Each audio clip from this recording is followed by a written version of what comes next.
appena ci stanno fermo.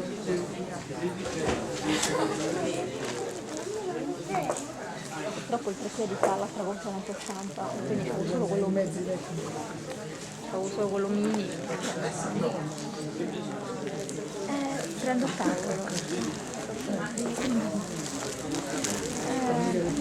No, sì. è vero. Mi sentite?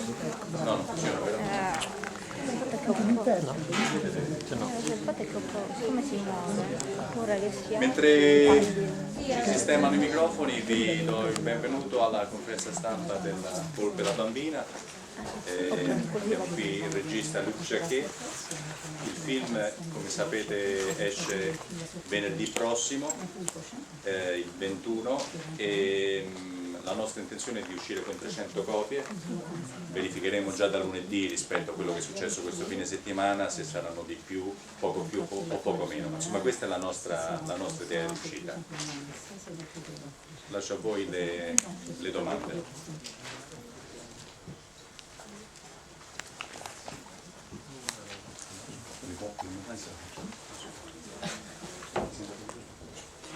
Prego, sì. Diciamo che anche gli spettatori più attenti hanno dovuto attendere per cogliere il vero messaggio di questo film.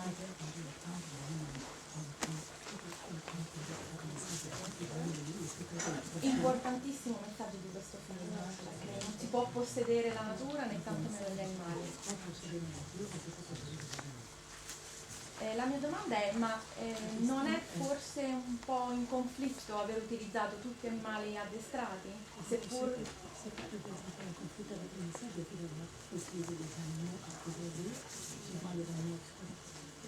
sappiamo salvarli e quant'altro, in modo corretto. Grazie.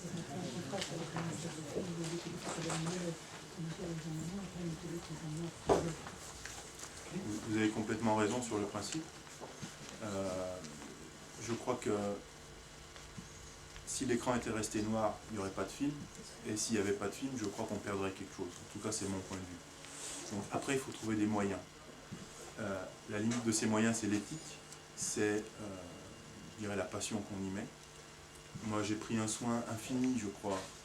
On a d'ailleurs eu le support d'une organisation de protection de la nature en France, qui s'appelle le Visa 30 millions d'amis, qui était là comme garantie, je dirais, du bon traitement des animaux. J'ai choisi aussi des gens qui étaient des gens qui me paraissaient éthiquement irréprochables. Vous avez complètement raison, c'est la limite, moi je l'assume complètement, parce que je pense que, comme j'assume complètement le fait qu'il puisse y avoir des zoos dans les grandes villes, qui puissent susciter des envies chez les enfants. Si tout reste une abstraction et la nature est difficile à approcher, vous ne créez pas de passion, vous ne créez pas de sentiment, vous ne créez pas d'envie. Et s'il n'y a pas d'envie, s'il n'y a pas de passion, à mon avis, la nature et les hommes vont vers un avenir extrêmement triste et extrêmement noir. Sicuramente ha ragione sul principio, ha ragione, ma sicuramente appunto se poi sullo schermo non aveste visto nulla, ci sarebbe stato appunto un film cioè inesistente, sicuramente non avremmo neanche imparato queste cose, non avremmo fatto vedere nulla, quindi sicuramente io ho cercato di utilizzare i mezzi a mia disposizione con dei limiti. Il limite appunto è l'etica, il limite è la passione che io ho messo nel raccontare questa storia. Sicuramente ho cercato con tutti i mezzi di rispettare appunto totalmente la natura e gli animali. C'è stata un'organizzazione che si chiama Visa 30 millions d'amis, che è un'organizzazione che in Francia sostiene appunto l'ambiente e la natura, che ci ha accompagnata per tutta la realizzazione del film. È un'organizzazione che si preoccupa appunto che gli animali utilizzati in un film non vengano maltrattati, vengano trattati bene, e anche ho utilizzato una troupe delle persone che hanno lavorato con me che sono dal punto di vista etico, diciamo, ai quali non si può proprio dire nulla. Sicuramente ci sono dei limiti, io me ne assumo le responsabilità, ma sicuramente senza superare questi limiti, senza utilizzare questi mezzi, non avrei potuto raccontare questo film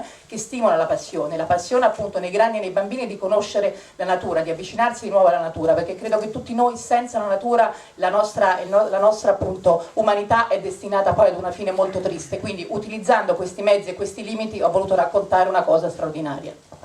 Tutto nasce, mi sembra, da un incontro che lui stesso ha avuto da bambino con una volpe. Quanti anni aveva? E se ci ricorda un po' questo episodio, come mai l'ha così colpito da volerne fare un film? Moi je crois que j'ai eu la chance d'avoir une enfance libre, si je puis dire, dans le sens où mes parents, mes grands-parents m'avaient donné les clés pour comprendre la nature et me laissaient libre dans la nature, libre d'aller où je voulais. J'allais ramasser des champignons, je me racontais des histoires, je vagabondais au sens peut-être un peu poétique du terme. Et c'est vrai qu'un matin, comme ça, je suis rentré dans une clairière et il y avait un renard. Il y a un renard qui chassait, exactement dans les circonstances que vous avez pu voir dans le film au début. Ce renard ne m'avait pas vu, j'ai pu l'approcher comme ça. Je crois que chaque pas que je faisais à destination de ce renard, j'avais le cœur qui battait encore plus parce que j'avais l'impression de pousser la porte d'un monde interdit, quelque chose que j'avais jamais vu de ma vie. Et j'avais l'impression que c'était précieux. Et je me suis approché peut-être jusqu'à 3-4 mètres et il a levé les yeux sur moi comme ça. Bam. Il s'est passé un truc, et quelque chose qui m'a bouleversé dans la puissance, dans l'intensité, et il est parti. Et j'ai jamais compris pourquoi il était parti. Cette espèce de frustration que j'ai ressentie, mais pourquoi un animal doit-il s'enfuir quand on s'approche de lui? Qu'est-ce que c'est que cette malédiction qu'on a, nous, êtres humains, pour faire peur à ce point aux animaux? Et c'est vrai que j'ai voulu partir de ce point de départ-là parce que ça fait 40 ans que je vis dans la nature, que j'étudie la nature, que je fais le tour du monde, que j'ai rencontré toutes sortes d'animaux. J'ai rencontré énormément de regards d'animaux sauvages qui m'ont interpellé dans leur intelligence. Je me dis qu'il y a quelque chose derrière, mais je n'ai jamais pu répondre à cette question. Et c'est vrai qu'avec ce film, j'ai eu envie de me poser cette question, j'ai eu envie de retourner dans ce souvenir d'enfance pour retrouver avec les yeux d'enfant ce que pouvait bien être une rencontre avec un animal sauvage.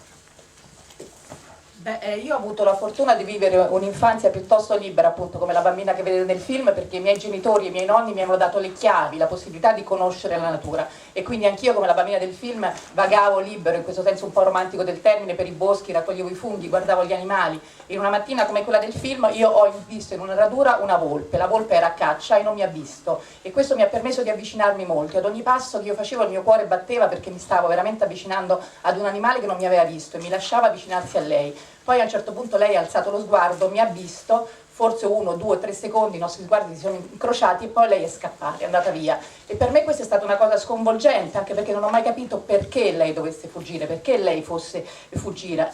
E mi sono sempre chiesto poi, durante tutti i miei viaggi, in questi anni in cui ho fatto il documentarista, ho girato